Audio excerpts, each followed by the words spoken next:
Ya, Abang mungkin bisa Karena kemarin kan ada menanggapi pihak dari klarifikasi dari Ruli pihak Akbar Ruli sendiri. Akbar.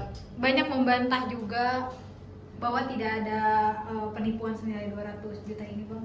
Oh ya, sebelumnya terima kasih kami ucapkan ke teman-teman media yang sudah mengikuti dari awal ya sampai sekarang. Kami ucapkan terima kasih. Yang kedua, terus terang, setelah melihat video itu tadi malam, klarifikasi dan bantahan itu, kami mengucapkan terima kasih kepada kuasa hukum yang mendampinginya dan juga kepada saudara RA sendiri. Kenapa kami bilang terima kasih? Karena melalui klarifikasi dan bantahan itu, kami akhirnya meyakini dan menemukan adanya tindak pidana baru atau tindak pidana lain, dugaan tindak pidana baru dan tindak pidana lain yang muncul setelah adanya pernyataan tersebut. Jadi untuk itu kami berterima kasih kepada kuasa hukumnya dan juga kepada RA. Yang kedua, kami juga berterima kasih kepada RA karena dia melalui pernyataannya, melalui informasi yang disampaikan, menyampaikan bahwa istrinya sudah mengetahui dari A sampai Z perkara ini, atau dia sudah mengetahui perkara ini sebelum mereka menikah atau pada saat mereka pacaran. Jadi untuk dua hal itu kami berterima kasih atas yang sudah disampaikan melalui teman-teman media. Begitu kira-kira. Tadi mungkin bisa dijelaskan, Bang, maksudnya jadinya ada masalah baru atau pidana baru? Oh iya, ada tindak pidana lain. Jadi sebelum kami membuat LP, sebenarnya kami sudah mengkaji beberapa pasal-pasal yang akan kami sampaikan kepada penyidik atau kepada kepolisian. Jadi pada saat itu kami masih mempunyai bukti, tapi tidak sekorak sekarang. Nah, setelah adanya klarifikasi dan bantahan ini, kami akhirnya yakin betul bahwa dugaan tindak pidana lain selain daripada tipu gelap yang sudah dilaporkan itu memenuhi unsur. Untuk itu kami berterima kasih kepada yang bersangkutan, dan tindak pidana ini ancaman hukumannya melebihi dari laporan yang sudah kami buat. Mungkin selain tipu gelap ada apa lagi, Bang, pasal yang akan ditambah? Selain tipu gelap, ya rahasia dong. Yang jelas dengan adanya klarifikasi dan bantahan ini, kami bukan meyakini lagi, dugaan kami bahwa tindak pidana lain itu atau tindak pidana baru itu benar-benar ada. Begitu kira-kira. Oke. Kalau kemarin kan katanya sempat diklarifikasi itu tanggal 24 September ya, kalau nggak salah, atau bulan September itu menghubungi katanya, Pak. Cuman katanya belum bisa ketemu atau apa gitu. Maksudnya menghubungi Pokoknya si pihak dari si itunya, si Rulinya. yang menghubungi, dia tidak menghubungi, dia menghubungi saya langsung yang dihubungi. Saya lawyernya Bang Rio itu, sebelumnya saya yang menyampaikan kepada dia, memperkenalkan diri melalui WhatsApp. Jadi dia tidak pernah mencari. Apanya yang dia cari? Saya meng-WA dia, saya meng-WhatsApp dia, menyampaikan kepada dia bahwa memperkenalkan diri, saya adalah kuasa hukum dari saudara Rio, klien kami. Dua-duanya nomor dia saya WA. Jadi kalau dia bilang dia mencari, cari apa? Itu loh. Sebagai etikat katanya, Bang, sebenarnya udah ada upaya untuk menghubungi, maksudnya dari lama gitu. Menghubungi bagaimana? Saya silakan Mas Rio. Terakhir dia menghubungi Abang tanggal berapa? Itu kalau saya di Maret 2025, kalau saya pribadi. Maret 2025. Untuk ibunda beliau itu di tanggal 1 Oktober 2025. Itu terakhir komunikasi ke klien kami itu tanggal Maret 2025. Pada saat Maret itu apa isinya kok? Itu ada cari saya, namun pada saat itu carinya saya nggak kebaca. Itu jadi kelewat. Mungkin dari saya tidak respon, makanya menghubungi ibu saya gitu, mama itu tanggal berapa? Oktober. Terakhir itu tanggal 1 Oktober Oktober. 2025. Oh, dari Maret ke Oktober baru menghubungi lagi Iya. ya? Berkomunikasi selanjutnya dengan ibunda beliau. Yang November itu mungkin Yang November itu, yang katanya November ya dia hubungnya. setelah Nah, hubungi. kita akan berikan kepada penyidik November di itu Polda Metro Jaya karena ini sudah masuk dalam proses hukum. Kami akan berikan siapa sebenarnya yang awalnya menghubungi di bulan November 2025. Tunggu saja, kami punya bukti semua. Jadi nggak usah kita membantah ini loh.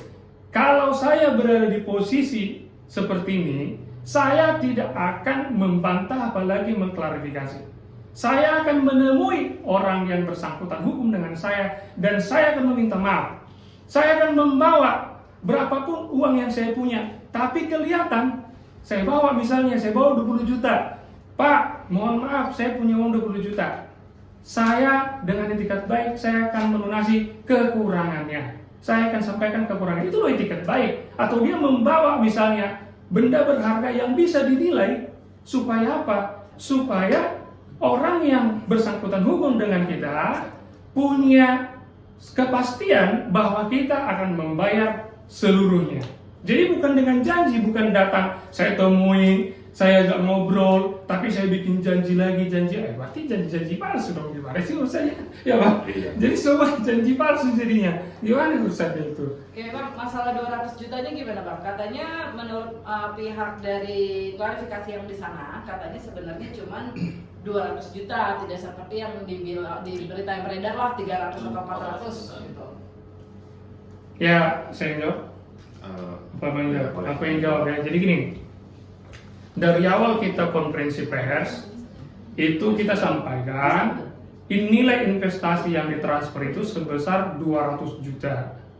Nah, 200 juta ini kalau kita melihat daripada janji-janji RAA ini melalui proposal dan melalui WhatsApp, chat WhatsApp, dia memberikan kepastian kepada klien kami kalau berinvestasi di sini, maka sekalipun usaha tersebut anjlok, sekalipun usaha tersebut tidak mendapatkan hasil, dia menjamin adanya nilai nominal 6 juta per bulan.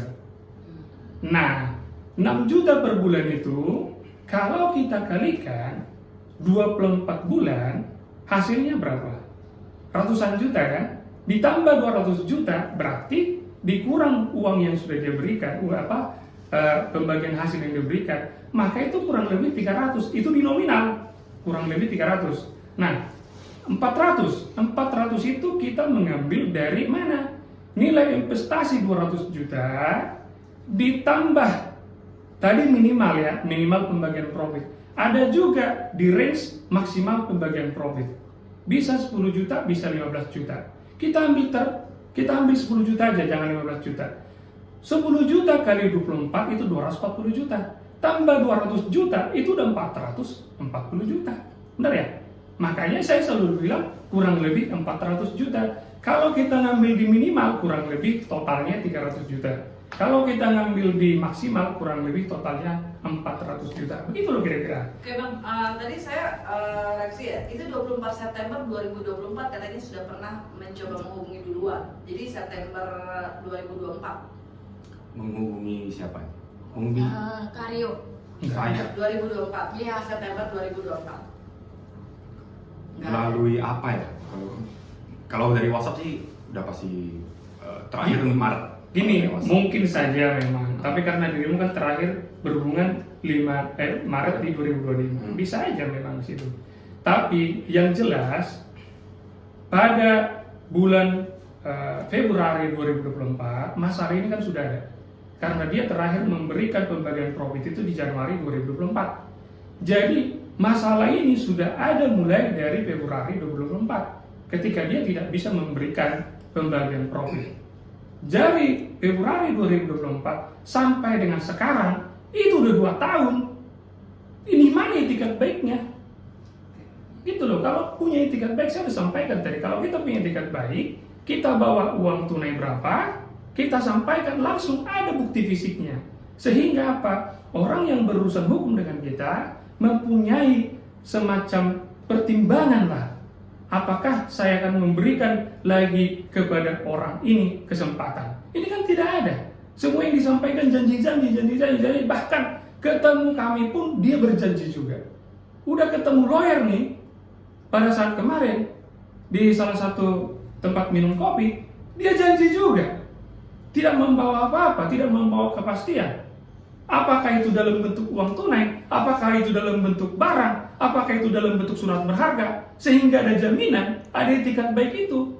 Jadi etikat baik ini maksud apa? Janji-janji palsu gitu, etikat baik. Doang gitu ya, Bang? Ya iyalah, nggak bisa begitu gitu loh. Makanya saya jujur ya, saya berterima kasih kepada kedua lawyer yang mendampingin itu. Karena apa? Lawyer itu mengatakan di dalam perjanjian ada kalimat bahwa untung-untung bersama, rugi-rugi bersama. Jadi kalau rugi apa yang mau dibagi? Ingat, sebagai lawyer jangan pernah menyampaikan informasi yang tidak mempunyai dasar hukum. Ada konsekuensi hukum. Jangan lupa, ada konsekuensi hukum kepada lawyer yang menyampaikan informasi yang tidak ada dasar hukumnya. Saya melalui forum ini saya sampaikan, melalui teman-teman semua, tolong tanyakan ke dia di pasal berapa, di ayat berapa di dalam perjanjian itu, kalau itu dibilang sebagai pedoman perjanjian itu, di pasal berapa dan di ayat berapa ada kalimat bahwa ketika diinvestasikan oleh klien kami, kalau untung-untung bersama dan rugi-rugi bersama, ingat loh, ada konsekuensi hukumnya. Saya sampaikan ke teman-teman, tolong ditanyakan secara baik-baik ke dia. Dan kalau tidak ada itu, saya meminta ke gentleman-nya untuk meminta maaf. Itu aja. Oke Bang, katanya masalah ngomongin soal perjanjian ya Bang. Katanya dalam perjanjian itu tidak ada harus mengembalikan gitu. Maksudnya ada pengembalian tidak ada gitu, dan itu nanti kerjasamanya di 2028 ya Bang, 2028 itu habis. Ya, nah, itu gimana itu maksudnya? Dari karyonya mungkin? Ya, dari perjanjian tersebut itu jelas tertulis memang kontraknya itu selama 5 tahun, tapi itu dengan opsi di mana 200 juta pertama itu untuk durasi 2 tahun, di mana itu sampai 2025. Lalu setelah kami diberi kesempatan untuk evaluasi bila mana baik, kami harus mendrop dana lagi untuk memperpanjang kerjasama itu.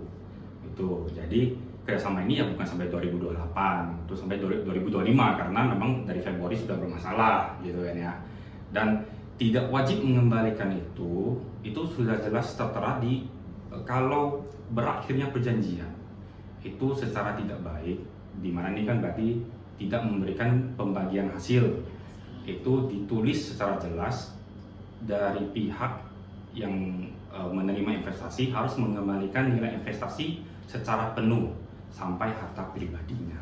Itu ada di perjanjian itu. Ya, dan ingat ya, saya sampaikan nih kepada kuasa hukum yang mendampingin itu ya, bahwa perjanjian itu ada syaratnya, ada syarat sah sebuah perjanjian. Tolong dibaca baik-baik, apakah perjanjian itu memenuhi syarat subjektif dan objektif. Itu loh. Jadi kenapa kita menduga ada tindak pidana di sana? Karena sepemahaman kami itu harus memenuhi syarat subjektif dan objektif. Jadi perjanjian itu tidak boleh dibuat atas dasar adanya keterangan yang tidak sesuai dengan fakta. Artinya apa? Tidak boleh ada di sana unsur keterangan palsu. Begitu loh kira-kira. Bang, ini dia kan menegaskan untuk janganlah bawa-bawa istri gitu Bang. Maksudnya ini urusan pribadi aja, urusan si RAA-nya aja nih, menanggapinya gimana nih kok? Ya, memang dari awal kita tidak ada niat ya untuk Ya sekarang gini, aku potonglah dirimu. Kemarin kan dia mengakui.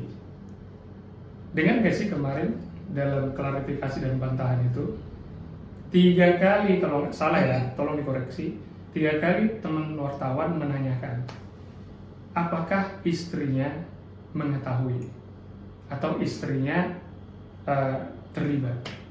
Di dalam bahasa dia mengatakan secara jelas loh, secara rinci dia mengatakan, makanya tadi saya bilang berterima kasih. Dia bilang bahwa semenjak pacaran atau sebelum menikah, dia sudah menceritakan ke istrinya dari A sampai Z. Dan bukan hanya kepada istrinya, dia juga ngomong, dia menyampaikan kepada keluarganya. Benar ya? Jadi tolong nanti dibaca buku dia, tolong nanti dilihat videonya ulang. Dia mengakui, makanya kenapa kami berterima kasih kepada dia dan kuasa hukumnya, karena poin-poin yang menurut kami tadinya itu kita butuh pembuktian, akhirnya ketemu sendiri buktinya. Begitu loh kira-kira. Jadi kami berterima kasih untuk itu.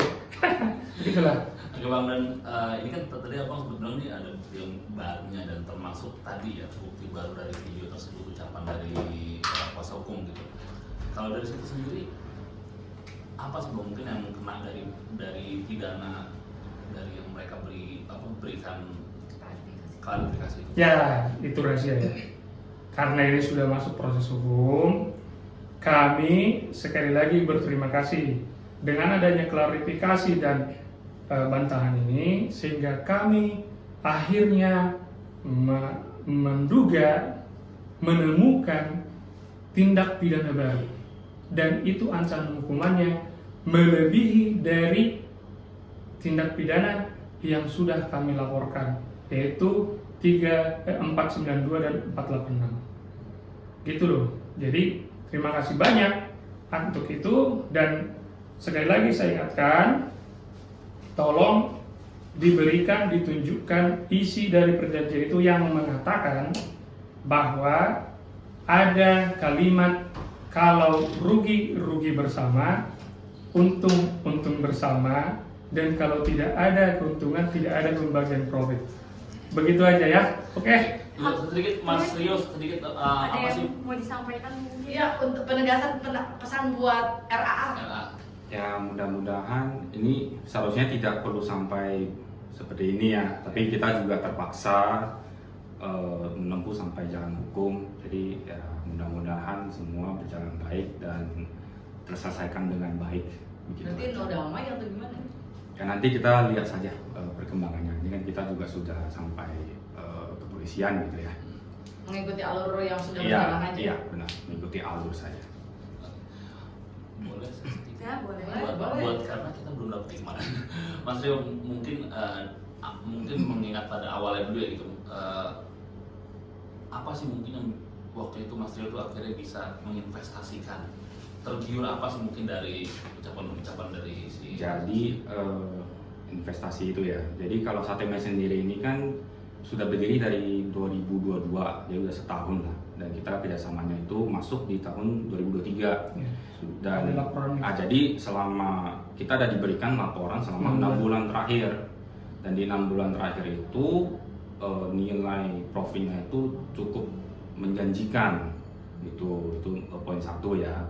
Terus poin 2 juga dijanjikan bila mana mendadak anjlok gitu ya, atau tidak profit, itu ada nominal minimal sebesar 6 juta itu yang dijanjikan untuk diberikan begitu. Ya, ada nilai nominalnya, ada nilai nominalnya, ada nilai maksimalnya. Nah, Itu loh. Jadi itu yang meyakinkan Ya. dari kami untuk melakukan kerjasama, perjanjian itu. Dan total kerugian itu tidak ada yang blunder ya. Itu semua bisa dipertanggungjawabkan. Dan saya minta omongannya juga nanti dipertanggungjawabkan. Benarkah ada di dalam perjanjian itu yang dimaksud oleh kuasa hukumnya dan atau RA itu sendiri? Sekian, begitu aja. Terima kasih.